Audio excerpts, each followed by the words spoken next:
of all citizens on the planet to work for peace in all cultures. I'm a Kantian. I deal with Universal Waltz, okay? And I also believe that if the reconciliation of Shia and Sunni could happen, we'd then get true Islam on this planet for the first time, as intended by Muhammad and Allah, right? What Muhammad's vision was that people would live in peace and amity, whether you're Jewish or Christian or Zoroastrian or pagan. What he was calling people to do was to submit to the one source, the divine light that everyone ostensibly follows, and then be transformed and able to live in peace. He said that's what Christ had called people to do. I 100% agree with him. Of course that's what Christ wanted. He says it's what Moses wanted. And Abraham, I agree 100% that's what they wanted. So actually, by reconciling Shia and Sunni, I'm arguing that we get authentic Islam back on the planet for the first time. Well, I'm not the first person to say that. The Sufi tradition, which I was also initiated into, has been saying this for 1500 years. Sufis say you've got to transcend the split between Shia and Sunni and get to the real McCoy. Okay, so an extension of that project then is how to reconcile these philosophical traditions, Eastern and Western.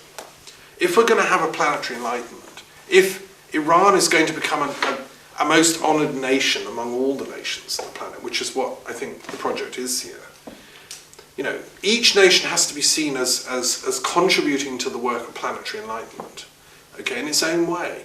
In the Elizabethan era, and I mentioned earlier that Queen Elizabeth I sent missionaries to the regime in Iran, and there was exchange of ambassadors and so on. Her advisor on matters esoteric was a man called Dr. John Dee, a mathematician from Cambridge that we've had seminars on here at the castle. Dee believed, like Trithemius, an abbot in Germany, that each nation had guiding angels that guard their destiny, that guide their manifestation of what they're doing on the planet. Well, in other words, there's a kind of planetary angelology behind international relations. I think that's a nice idea. I don't know how it actually works metaphysically, but I can agree with that. And I would say the planetary angels of the USA or Iran or Britain or France or Armenia or Israel, surely they want to make peace too. So there's it's a reconciliation of philosophical traditions at the highest level that I'm advocating here, and I'm asking each of us to invoke our own guardian angels, if you want, on realms that rationally we can't make sense of. In the Zoroastrian tradition, there is a tradition of angels and helpers that influenced angelology in both Judaism, Christianity, and Islam. There's another question I want to raise here, which is, I think, an interesting one, which is, we know quite a lot about the history of Orientalism, and people like, scholars have written books about, Edward Said has written books about history of Orientalism, the discovery of the East, including Iran. There's also a kind of parallel history of Occidentalism, the discovery of the West, by Iranian thinkers, and attitudes to the West. And I think there needs to be some critical thinking done by Iranian scholars and thinkers. The West has had a fascination for the Eastern mind. In the Ottoman Empire, Turkish intellectuals are translating Kant and Goethe and Hegel and embracing it. In Pakistan, in the Islamic traditions of India, people like Iqbal were translating Hegel and marrying Western thought with Islamic thought. Inside Iranian philosophical traditions, there's been a similar thing going on. And really it needs to be written up. There needs to be some critical thinking, because I think to simply dismiss the West as all the dealings of Satan, which is sort of street language by the mob, is doing a disservice to the intelligence of the Iranian intelligentsia and the Western intelligentsia. We deserve a higher level of discourse than that. To just mudsling and call each other Satan is absurd. So can somebody please write a history of Iranian Occidentalism and their attitudes towards Western thought and Western philosophy? When was Sir Francis Bacon's Advancement of Learning first translated into Farsi? When was When was the birth of Iranian scientific thinking, embracing Western Newtonian physics and Mendeleev's periodic table of the elements? Where's the history of chemistry and physics inside Iranian thought? And what theologians in Iranian schools of theology at COM have tried to reconcile Iranian metaphysics in the tradition of Molla Sadra with Western philosophy and Western thought? There are people who worked on that. Their stories should be told, because as Muhammad said, the pen is mightier than the sword. And when those stories are written up and told, then I think we can get peace here.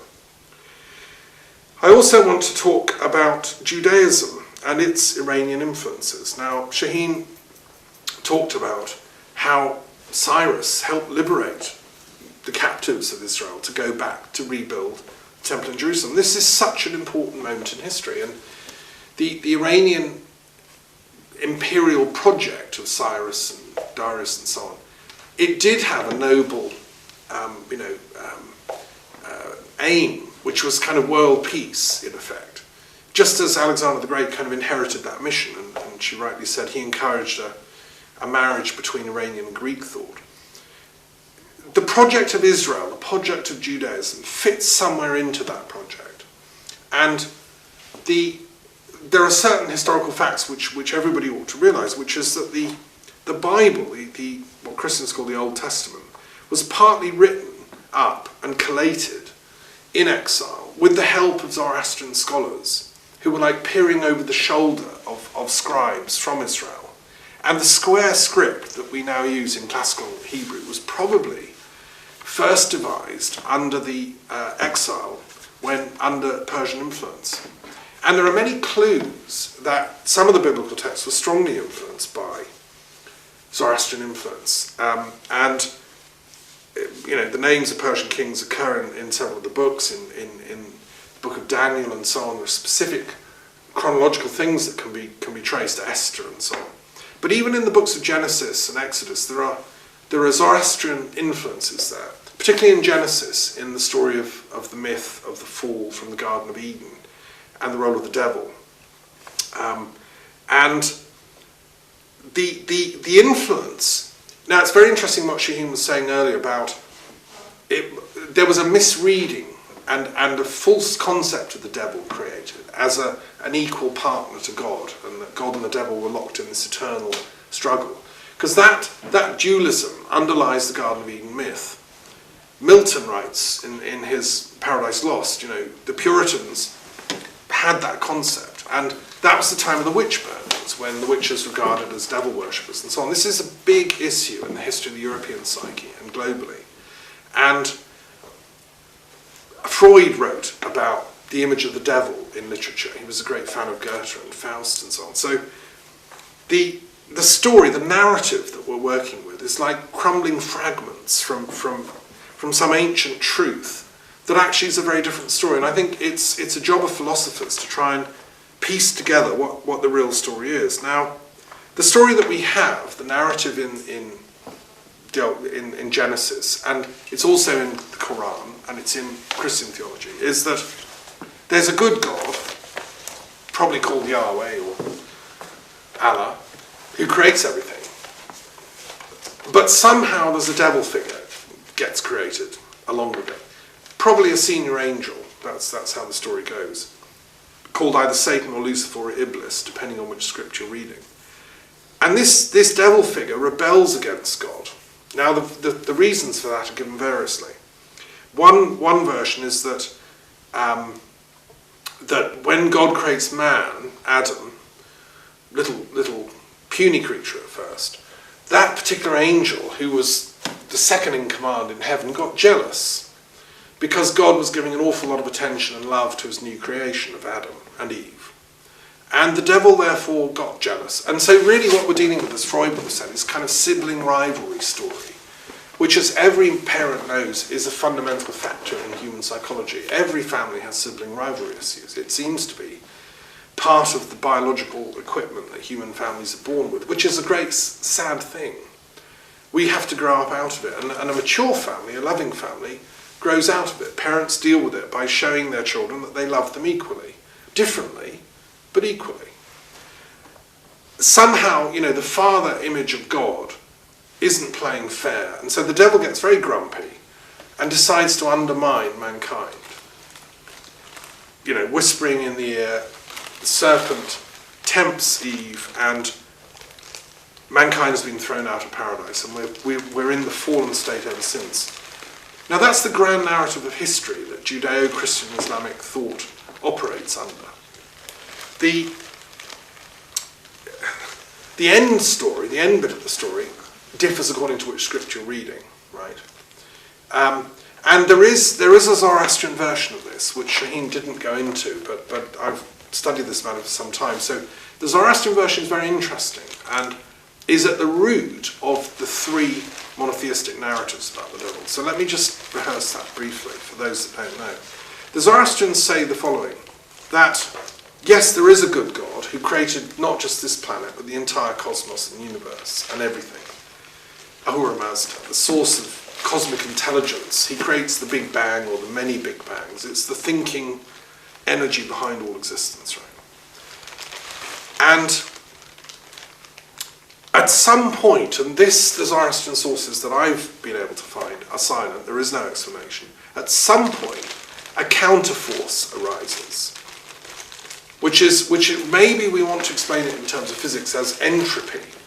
Things do dissolve, things get run down, things get broken, things decay and die. There is an entropy, okay? I mean, some cosmologists say the whole universe is going to end in a sort of a gradual fizzling out. Things die and decay. So there's entropy in the system. Now, at some point, and Shaheen explained how this happened, that entropy energy or decaying energy was personified as Ahriman, as a force of, and it became personified as a force of active evil. And then it was seen theologically that must be a kind of intelligent evil. If there's an intelligent creator of goodness, then there must be an intelligent creator of evil. Now I think that was probably, a false move intellectually, but it's one that some Zoroastrians made. And so the script went as follows, that therefore the good God, Ahura Mazda, has now got this problem. He's got a problem counterforce that he's got to deal with, Ahriman. And it becomes something like Star Wars. There's battles going on across the empires of the entire universe for millennia. I mean, somebody should make a movie about this Zoroastrian narrative because it's awesome. And it does involve the entire cosmos and life on other planets and so on. Totally encompassable. This battle has been going on for millennia. And it's locked. God can't win, Ahura Mazda can't fully win, but nor can Ahriman fully win. So, Ahura Mazda had a brilliant idea. He said, I know what I'll do.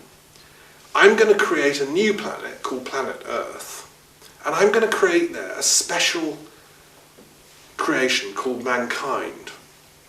And I'm going to plant them with all my best qualities, right? And I'm going to give them consciousness, love, wisdom, compassion, tolerance, aesthetic beauty, sense of. I'm going to give them the capacity to forgive and to heal. And then I'm going to tempt Ahriman to come and try and despoil them. I'm going to give him what looks like a free hand. He will try and ruin that creation, but he won't succeed, right? Because I'm going to send wisdom down from time to time through the great teachers and prophets of mankind, people like Zoroaster, and they will rally mankind to defeat that force of evil. And once that force of evil is defeated on planet Earth, it will be defeated for all time and all planets and the rest of the entire cosmos. In other words, that will be the final battle between good and evil. That's the battleground. Okay. And that basically is the narrative. That's where we're at now, living through that. According to Zoroastrian history, I'm sharing this as a transpersonal historian. I studied this for my doctoral studies because I'm interested in how cultures view time in the large. Where are we not, 15th September 2012, but where are we in cosmic time? Yeah. And the Zoroastrian cosmology says that we're in the middle of that final battle, and that Zoroaster came to wake up mankind, to remember that we're supposed to be working for Ahura Mazda, to win the battle against evil, so resist temptation, etc., etc. They also say, and this is where their kind of narrative takes us, is that Zoroaster didn't complete the work. There's backup. There's a backup team. And Ahura Mazda is going to send a Seishant to complete the project. You know, and that's known as the Redeemer, or the Messiah, or the Saviour. And when that Seishant comes, the battle will be finally decided in the favour of goodness and Ahura Mazda. That's the final victory, when we can all finally live in peace. Right? Now that's the Zoroastrian narrative and take on this myth, so, or story, or whatever, how you want to interpret it. So it's really interesting, isn't it? The Islamic, the Jewish, the Christian, and the Zoroastrian narratives are all talking about the need to conquer or transcend this diabolic force in history, and that God, Ahura Mazda, is trying to make that happen. So all I can say as a mere philosopher is that I think it's very, very poor show if the great religions of the planet don't rally together and finish this job together, right? I think it's against Ahura Mazda's plan, or Yahweh's plan, or Allah's plan, whichever language you speak, if they start falling out, and the followers of these respective prophets, who are supposed to be defeating evil, end up killing each other and committing evil. That's a total undermining of the plan. Right? Now, I mean, I'm also interested in psychoanalysis and archetypal psychology. I'm not going to sit here and say I believe that grand narrative I've just told you is fact. Other people can come along and say, well, there's evidence of extraterrestrial civilizations and seeding mankind, and yes, this is true, that there's a war between this planetary system and that part of the galaxy, and I've met people that channel all that stuff, and okay, prove it, I'll believe it. I suspend judgment. What I do know is that within human nature there is this good and evil, as Shaheen so eloquently said, and it is our duty as human beings to get on the side of the Seishant's team, and to help realise and manifest the good within all these traditions, within Islam, and the incredible genius that it stands for in planetary history, but the good side of that, yeah, and within Judaism, which has given so many amazing saints and sages to the planet, and within Christianity, the good side, the great scholars, the Abelards, the Aquinas, the Duns Scotuses, the Bacons, you know, those teams are all on the Seishant team as far as I'm concerned. And this is where I'm arguing that our job as philosophers and sort of contemporary thinkers on the job is to try and give history a happy ending. You see, there's two teams at work here. There's the Seishant team trying to give history a happy ending, which is everybody gets enough. Men and women learn to love each other and live happily ever after. People are no longer homeless. People are no longer starving. There's no abuse, you know, of people's rights. Ecology is taken care of. Wars diminished and you know, resolved through discourse and diplomacy. Weapons are scaled down. Nuclear weapons are gradually and finally abolished. You know, torture is removed. That's the happy ending that I think the Seishant team are working for. And then there's the other kind of team, I suppose you can call it the Armament team, which seem to want the whole of history to have an unhappy ending, which is some kind of nuclear apocalypse when all the bombs are let off at once. Everybody persecutes everybody else. Everybody tortures everybody else. Everybody accuses the other guys of being the devil. And, you know, there's a lot of tears and a lot of single mums left on the planet, you know. That's, and everybody's poor, yeah. Everybody's in the Occupy movement. There's nothing left to occupy because it's all been blown up. You know, that's not the happy ending that I think the great sages and saints and philosophers and prophets of history have worked to actualise, and it's not the one I want to be part of. So, okay, so what can we do about this? Well, this is where peacemaking comes in. This is where, you know, the kind of work we're doing in the Institute here in the Castle of the Muses is pioneering to try and bring that happy ending into being, to work with thinkers and scholars in Islam, Judaism, Christianity, Zoroastrianism, you know, the Hellenic traditions, the great philosophical traditions of the world, and and try and make this peacemaking initiative possible. So, that's up to each one of us to get energized and firstly to actualize our own thinking, our own intellectual development, our own studies. That's where learning and education comes in. And one specific project I just want to mention that I got excited about when I went to Israel last year, and I've been brewing this one in my mind for a long time, was when I discovered that this eastern gate in the old city of Jerusalem, called the Golden Gate, or the Gate of Mercy, is blocked and has been since 1500s by order of the Ottoman Sultan. And the legend is, the story is, that this will only be open when the Messiah comes, the Seishant. And when it's open, the planet will then have its last judgment, and then there will be peace finally on the planet. Now, it's a lovely story. It's part of that grand narrative. It's the moment of final victory, okay? Now, what I'm saying as a mere philosopher of history is that, like Marx said, we have the right to change history for the better. We make our own history. We're not doomed to follow the Ahriman script here. And I think, with all due respect, the Seishant script would say, let's let the great scholars and sages and saints of the planet, be they Iranian, Israeli, American, Scottish, Indian, Maori, Aboriginal, Druid, all of us working together, symbolically reopen that gate. Let the great living saints and sages, the Shaheens and so on, from all the different lineages and traditions, go through that gate arm in arm and say, in the name of the people of the planet, we're opening this for the planetary awakening that we all want. Okay. Technically, it's not difficult. It's only a gate with some breeze blocks in it. Architecturally, a nice new gate could be designed, a sort of bronze thing made of gold. I don't know, something beautiful. And my vision is that on that Temple Mount, which is a kind of, I think it's part of the Seishant project, as that Temple Mount should be reactivated, but in a way that doesn't harm or negate all the spiritual visions of the planet, right?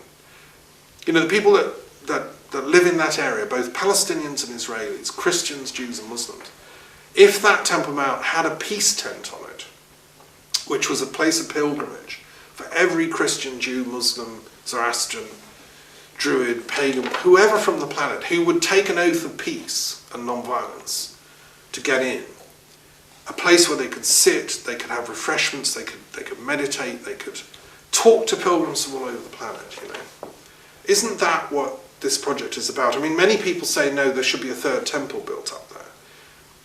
I think as a philosopher, the point is the third temple is within us. We are collectively. The temple of mankind is what needs to be rebuilt. And that's, and Iranians and Muslims from all over the world and Christians, I think that would be part of the giving of history a happy ending. It doesn't mean the problems of the world can be solved overnight. This isn't a sort of Walt Disney cartoon where they dance over the bridge into the sunset.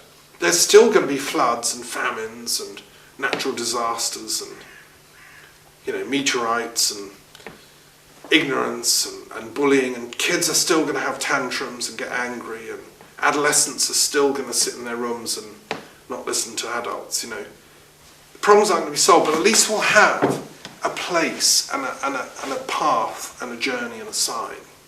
And at least the so-called saints and sages of the planet won't be leading people astray. And so that's my vision. And I think the word apocalypse means unveiling or revelation. Some people totally misunderstand this word. As a linguist, I've studied Greek, and apocalypse is unveiling, revelation. It's not something negative. The true apocalypse is the unveiling of divine wisdom. Your bride, it's like when a bride and bridegroom go into the bridal chamber and undress each other and love each other truly and deeply. That's the unveiling of true love that we're talking about. And that's an image that occurs in Judeo-Christian philosophy, the Song of Songs and so on. So that's the wedding finally of planetary significance that I'm talking about. It's when we as a planet learn to fall in love with each other again. And men and women can live in peace.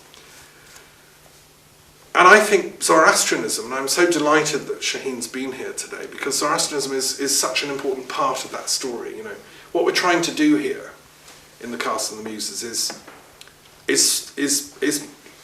write that happy ending for history, so we can move on to the next part of the play. I mean, as a Shakespearean actor and things, I think history is in a form of series of acts. This narrative is just one of the acts. No doubt there'll be others coming. But anyway, those are a few thoughts I wanted to share about how Iranian and Western philosophy and spirituality, if we actually got together, and I'm sad that not more of my Iranian friends and colleagues could be here, but I'm sure that hopefully they can come on future occasions. We've had visitors here from Shiraz and other places. You know, this is the beginning of a project, right? It's not the ending. What we're doing today is launching a dialogue, hopefully for rationality and spirituality combined, in the cause of peace.